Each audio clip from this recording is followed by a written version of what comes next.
Do you need sounds to be wider and punch through your mix? Here's a simple mixing trick you can use to make them pop.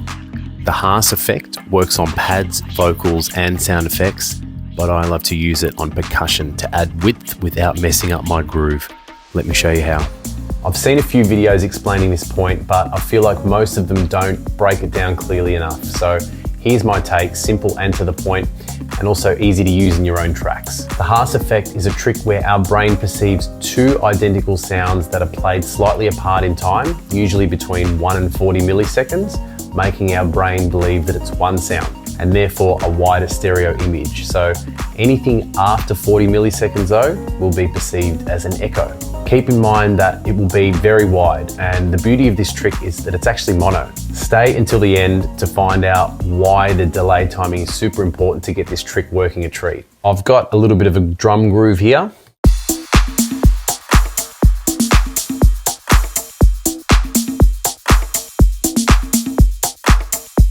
And I'm just about to add in a tom here. It's a mono tom.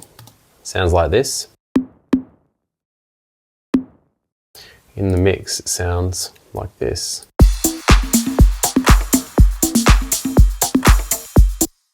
So it does sound nice, but when I'm mixing drums, I do like to pull out this Haas Effect on no more than 2 sounds, because if you've got one sound really wide on the left, one sound really wide on the right, that's generally enough. I like to use it on things like percussive instruments or claps, anything under 200 Hertz, I generally keep in mono. So after you've duplicated the sound here, let's have a listen to it. So not much has changed there, it still sounds mono. So what you want to do here is pan one hard left, one hard right, have a listen to it. Still the same, and not going to change until we start delaying. So straight away there, just 1 millisecond delay, you're getting quite a difference already. Difference again. Starts to get a bit wider as the time goes out. Still sounds like the same sound, nice and wide. Starting to sound a little bit like an echo there, and then plus 20 here. So anything after this is going to sound like a delay. So it's always a good idea to just keep it quite fast. Have a listen to it in your mix first.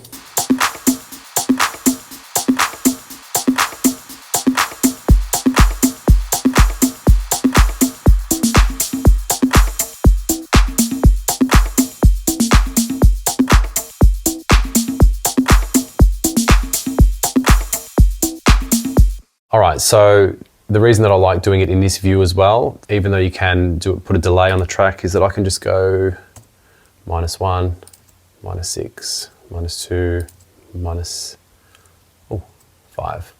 And we're still getting the same delay time, but it's basically moving the sample a little bit before the kick, which can really help with the groove straight away. Even though this sounds nice in stereo, you need to check it in mono also, because if it gets lost with phase, then it's also going to get lost in a club, for example, that has a mono sound system. So just jump into Ableton Effects, mono, and drop it on the group here.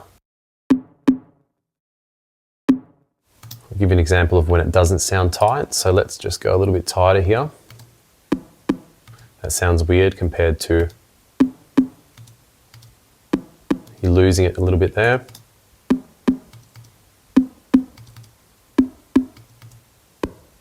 You lose it a lot there. So a 2 millisecond delay there, you're getting quite dramatic phasing. Can't hear it.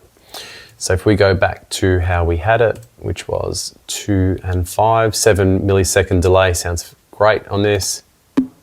Sounds good in mono, so we can now delete that.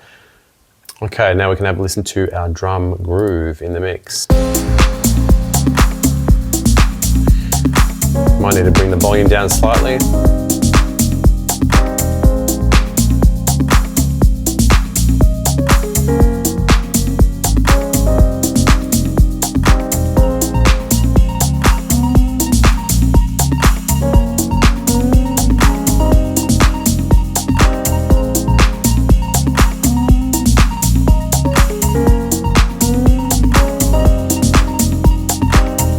So that is the Haas Effect. It can be used on synths, vocals, certain drums. Just make sure you're using it above 200 Hertz. Anything under that should be in mono. And I'll see you on the next video.